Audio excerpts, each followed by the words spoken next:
Muy bien, hermanos, pues vamos a leer ahora la palabra del Señor y lo vamos a hacer en el libro de los Hechos de los Apóstoles. Y vamos a leer desde el versículo 19 hasta el 26. Y así pues la palabra del Señor.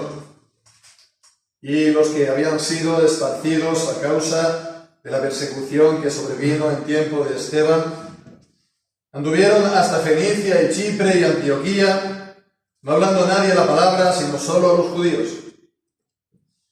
Y había entre ellos unos varones de Chipre y de Cirene, los cuales, cuando entraron en Antioquía, hablaron a los helenistas, anunciando el Evangelio del Señor Jesús. Y la mano del Señor estaba con ellos, y gran número creyó, y se convirtió al Señor. Y llegó la noticia de estas cosas a oídos de la iglesia que estaba en Jerusalén, y enviaron a Bernabé, que fuera hasta Antioquía. Cuando llegó y vio la gracia de Dios, se regocijó, y exhortó a todos a que con propósito de corazón permanecieran en el Señor, porque era un varón bueno y lleno del Espíritu Santo y de fe, y una gran multitud fue agregada al Señor. Después partió Bernabé a Tarso a buscar a Saulo, y tras hallarlo lo trajo a Antioquía. Y se congregaron todo un año allí con la iglesia y enseñaron a mucha gente. Y los discípulos fueron llamados cristianos por primera vez en Antioquía. Amén. El Señor bendiga a su santa palabra. Retomamos entonces la lectura y la meditación que estamos haciendo en el libro de los Hechos. Ya la última vez estábamos viendo esta extensión del Evangelio, ¿no?, por medio del apóstol Pedro, que alcanzó por primera vez a los gentiles, y esta visita, ¿no?, este alcance, lo encontramos aquí en el libro de los Hechos por partida doble, digamos, ¿no? Primeramente nos está contando en el capítulo 10 esta visita que tuvo el apóstol Pedro, que fue preparada por el Señor, tanto en la visitación que tuvo el ángel a Cornelio, como también la instrucción que le dio el Espíritu Santo a Pedro, y bueno, pues entonces llegaron todas las cosas a su debido tiempo, y Pedro fue a predicar ese Evangelio, y el Espíritu Santo vino sobre todos los que estaban allí congregados, y bueno, fueron bautizados. Entonces, al ser bautizados, formaban parte de la iglesia. ¿Cuántas iglesias había en aquel entonces? ¿Cuántas iglesias había en aquel entonces, digamos, en el mundo?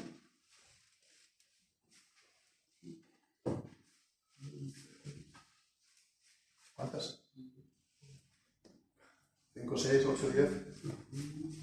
Lo que hemos estado viendo en el libro de los Hechos. En Jerusalén, ¿no? Y después del capítulo 8 vemos cómo el Evangelio se extendió en Samaria. ¿No? Samaria, el territorio adyacente, vecino a Israel, ¿no?, ocupado por samaritanos. Sabemos que los samaritanos y los judíos no se llevaban muy bien. Ellos pues eran sincretistas y tenían pues elementos de paganismo juntamente con la fe en la palabra, etc. Y bien, pues tenemos, según la palabra de Dios, no tenemos más, ¿no? Y después tenemos la familia de Cornelio, ¿no? La familia de Cornelio que estaba en Cesarea, ¿no? Eso era también una congregación, ¿no? Se puede decir, la iglesia que está en la casa de. Esto es una expresión que sale en las cartas, ¿no?, de Pablo sobre todo, ¿no? Iglesias de casa, porque las familias de los creyentes ya son una iglesia. Y bueno, pues una familia en aquel entonces no era solamente, pues como nosotros ahora, el padre, la madre, los hijos, sino que era una unidad más amplia, con lo cual no sabemos cuántos habría, ¿no? Pero también estarían comprendidos los siervos, los esclavos, etcétera, etcétera, ¿no? Bueno, pues había una gran iglesia de miles de convertidos en Jerusalén, y allí estaban los apóstoles. Estaba también la iglesia en Samaria, que había sido, pues, digamos así, fundada, plantada por Felipe el Evangelista, lo leemos en capítulo 8, y que fue confirmada también por los apóstoles, por Pedro y por Juan, y impusieron las manos y la gente recibió el Espíritu Santo de manera visible. Ya habían creído por el Espíritu Santo, por supuesto, pero era para establecerlos y para confirmarlos, ¿no?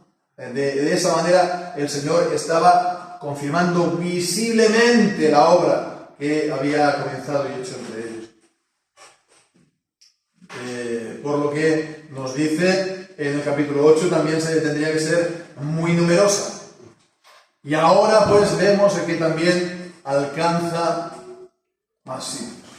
Aquí vemos Antioquía. Antioquía. Vemos en el capítulo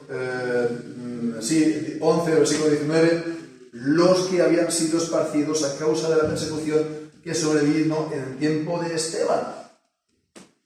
Capítulo 6 y capítulo 7. Así acaba el capítulo 7, con el martirio de Esteban. Y entonces a partir de ahí viene la persecución y los cristianos huyen. Y el capítulo 8 entonces es, como hemos dicho, el nacimiento, la fundación de la iglesia en Samaria. Entonces vemos, ha habido el capítulo 9 con la conversión de Pablo, ha habido el capítulo 10 también y el capítulo 11, la primera mitad, con el relato de el evangelio que le llega entonces a Cornelio, a los paganos, ¿no? A los gentiles.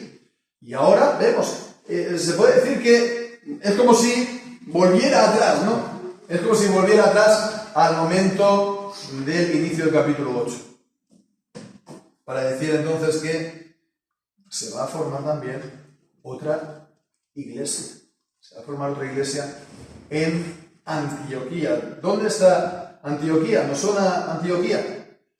Antioquía, sabemos ahora el mapa actual Turquía, ¿no? Entonces, ahora sería pues una ciudad casi fronteriza entre Líbano, bueno, no sé si sería Líbano o Siria, pero en todo caso es ya el norte de Líbano justo tocando con Turquía. Bueno, de hecho, actualmente es una ciudad turca, de hecho, ¿no?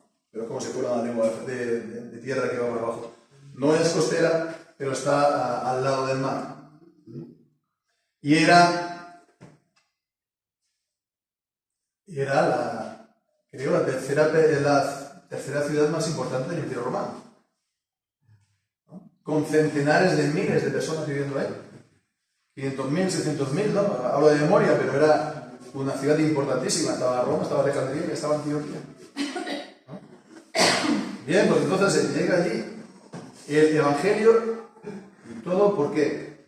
Primero, por la persecución. La persecución. El martirio de Esteban, pues fue, por supuesto, una maldad y una iniquidad, pero todo está en las manos de Dios. Y, bueno, para Esteban, con todo lo trágico que pudo llegar a ser, una vida truncada, una carrera cortada a la mitad, pero el Señor le dio el privilegio de dar su vida por causa de Cristo. E incluso pues Cristo mismo se le apareció en el momento supremo cuando pues estaba siendo pues puesto a muerte. Bien, pues entonces el Señor tiene un control soberano sobre el mal. Y las cosas que van para nuestro mal como cristianos y van para nuestro mal como iglesia, el Señor lo usa para bien.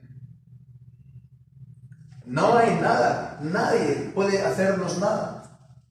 ¿Quién nos apartará del amor de Dios? Es en Cristo Jesús.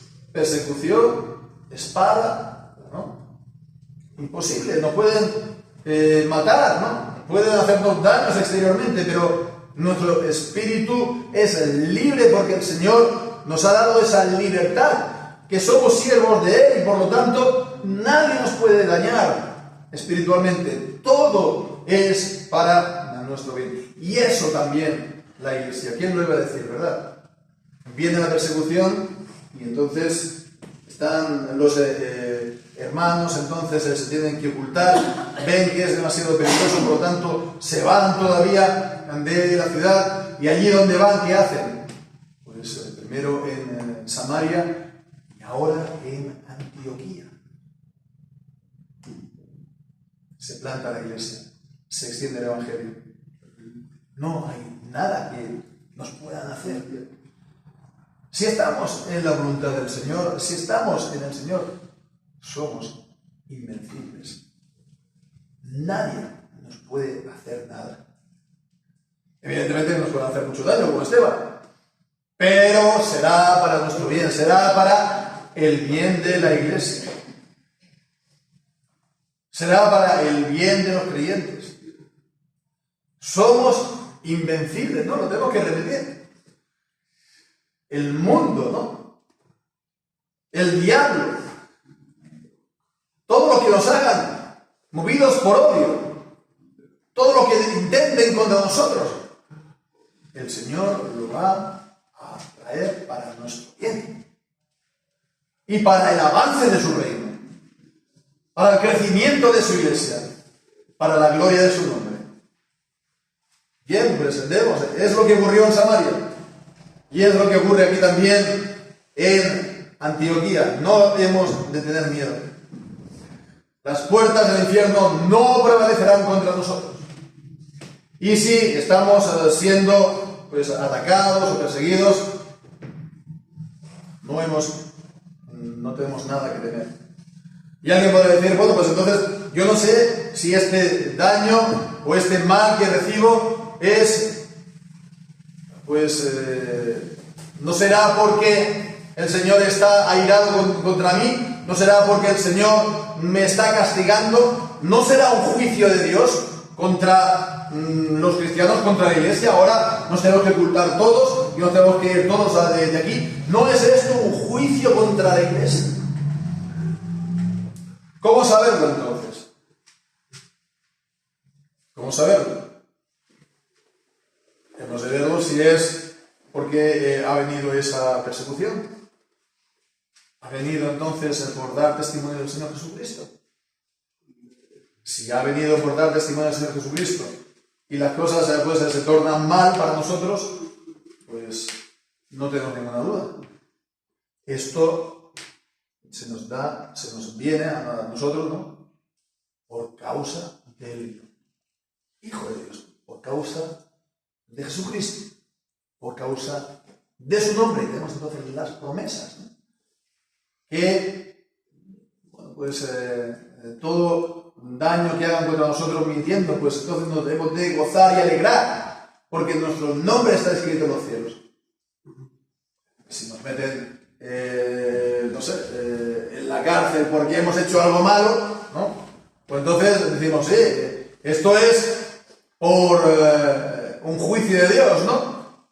Porque hemos estado evadiendo impuestos o porque hemos hecho cualquier cosa en contra de la ley del país. Pues entonces dices, bueno, te lo has buscado en todo caso, a lo mejor es que es normal, ¿no? Te lo has buscado humanamente hablando, pero sin nada de eso.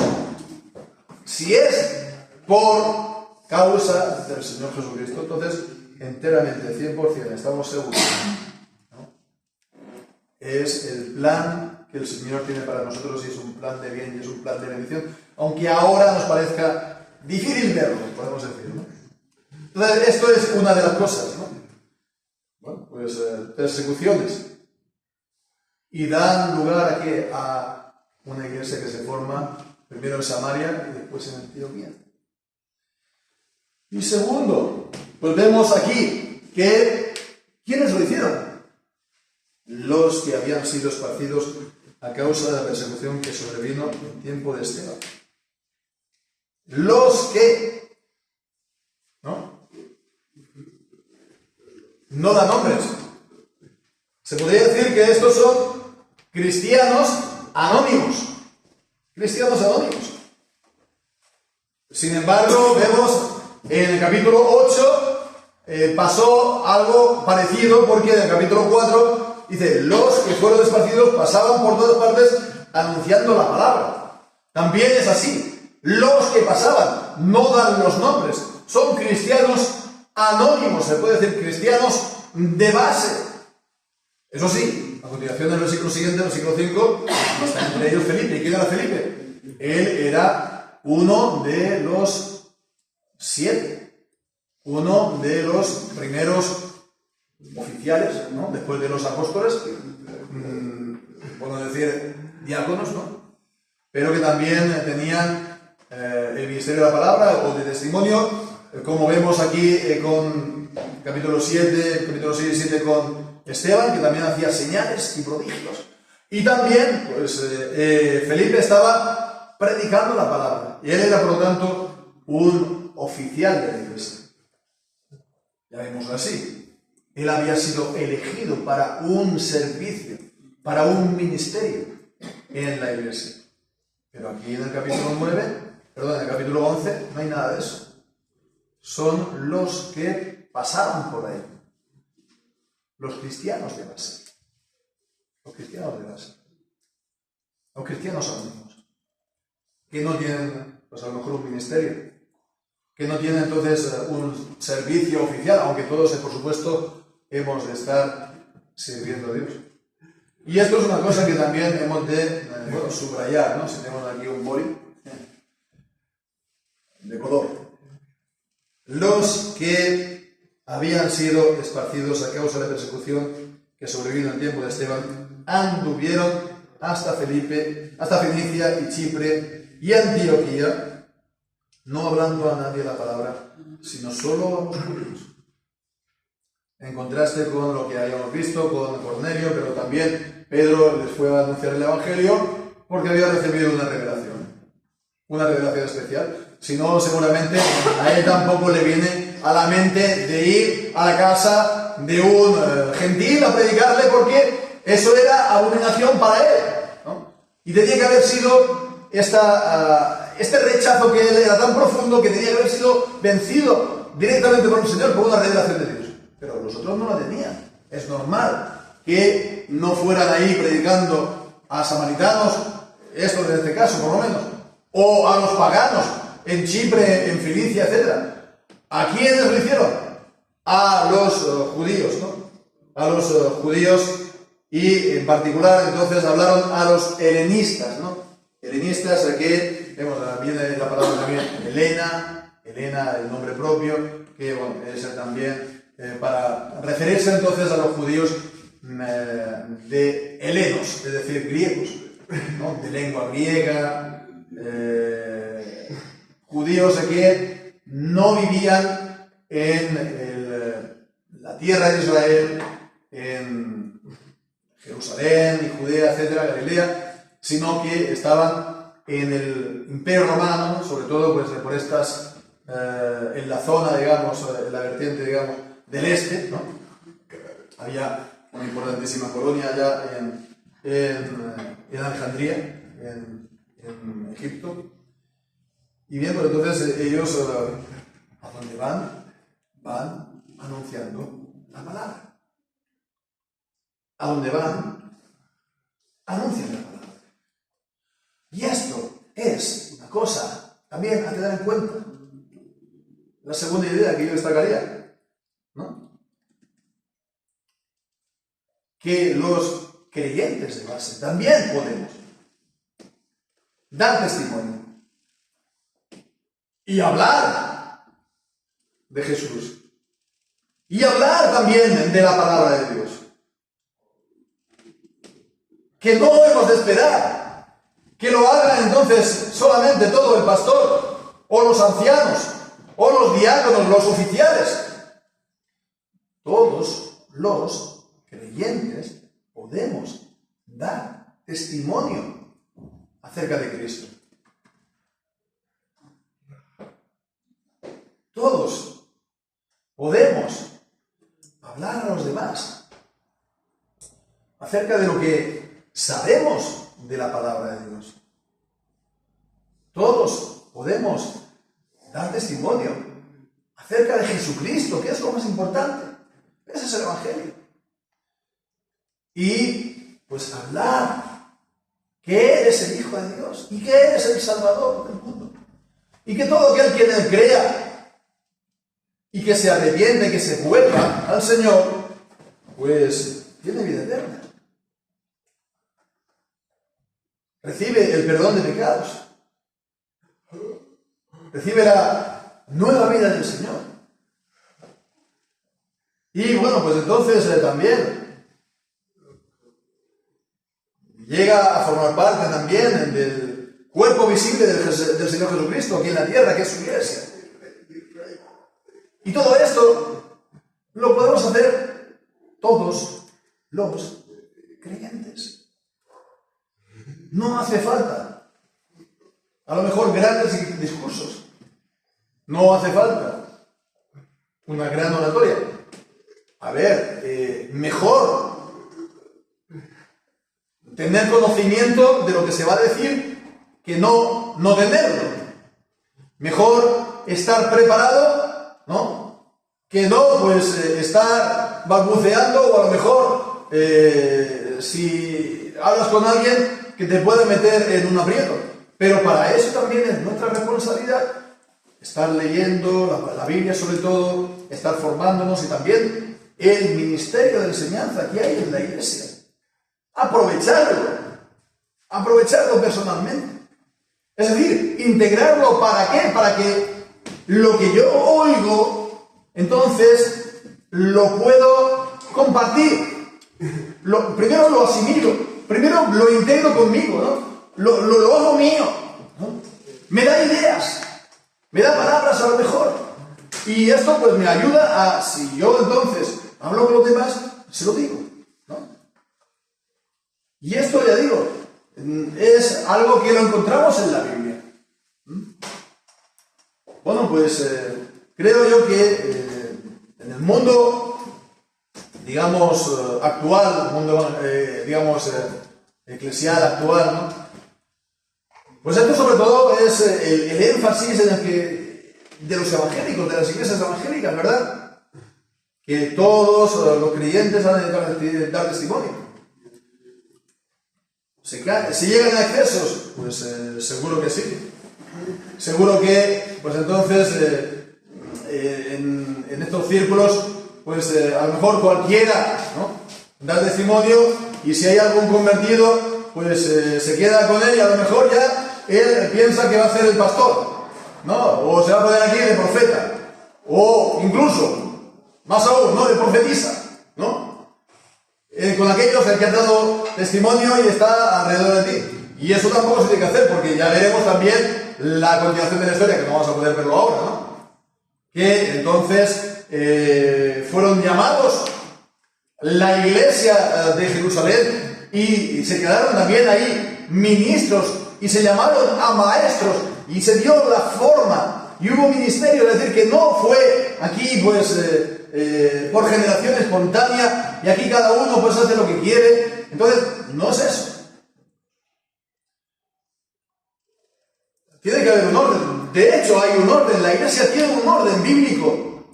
Y bueno, nuestra iglesia, se puede decir, sí, tiene este orden bíblico muy claro. En este sentido no tiene que haber ningún problema. Creo que las cosas están claras, ¿verdad? Ahora bien,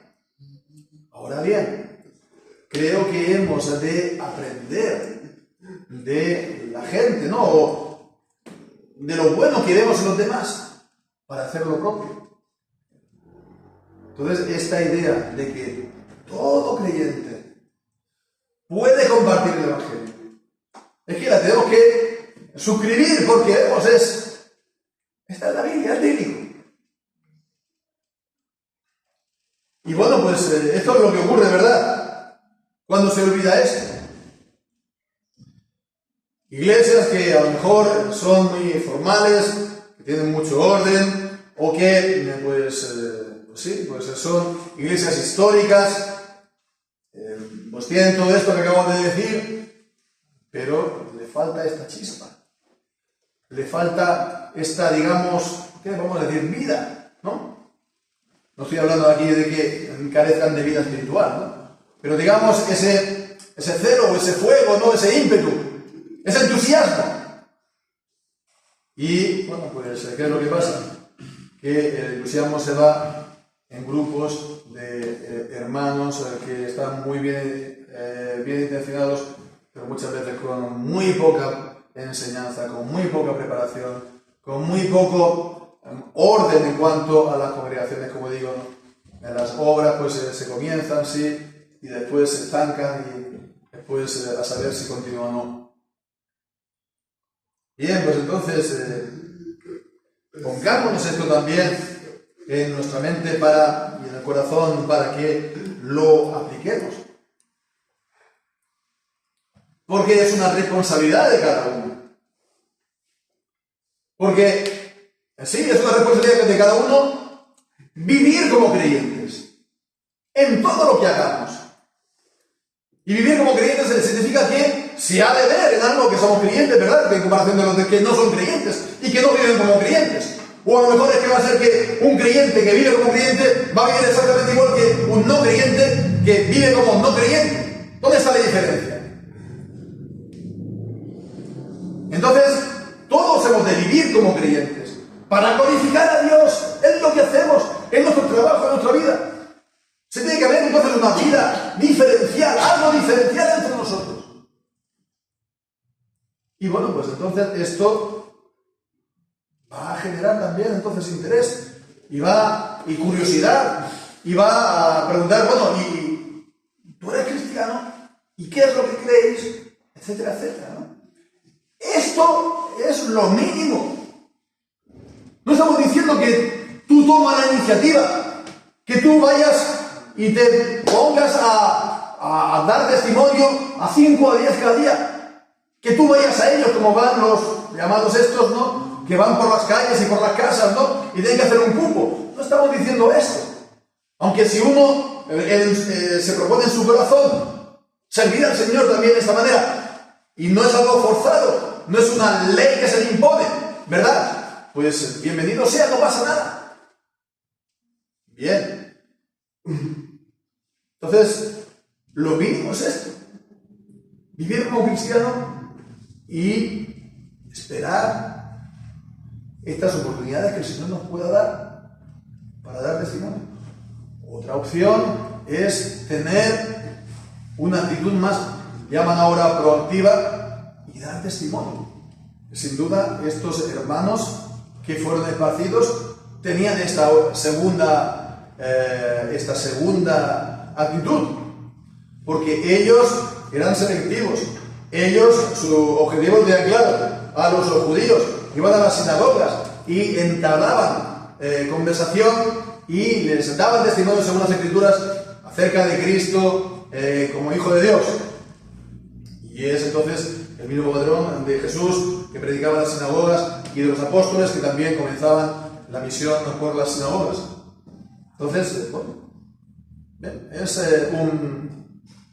es un patrón en la Biblia. Y podemos entonces también tenerlo presente y, bueno, orar al Señor también. Que el Señor sobre todo nos mueva el corazón, ¿verdad? Y que despierte lo que está un poco dormido y nos dé ese celo y ese fuego por el Señor, que sin duda es lo que nos falta muchas veces, pero no debe ser así. Dice Romanos 12, ¿no? Fervientes en el espíritu, sirviendo al Señor, fervientes en el espíritu, ¿no? Como si alguien le hubiera dado un subidón de fiebre, esté de 40, ¿no? 42 de fiebre, y esté delirando, con la cara toda roja y sudando, ¿no? fervientes en espíritu, fervorosos. Que así sea, que el Señor toque nuestro corazón, toque nuestra vida y nos recuerde también en las maravillosas, ¿no?, bendiciones, los tesoros inescrutables que tenemos en Cristo y en su palabra, y la vida maravillosa que tenemos en Cristo, para que de esta manera también la podamos compartir con Él. Que sea, Dios para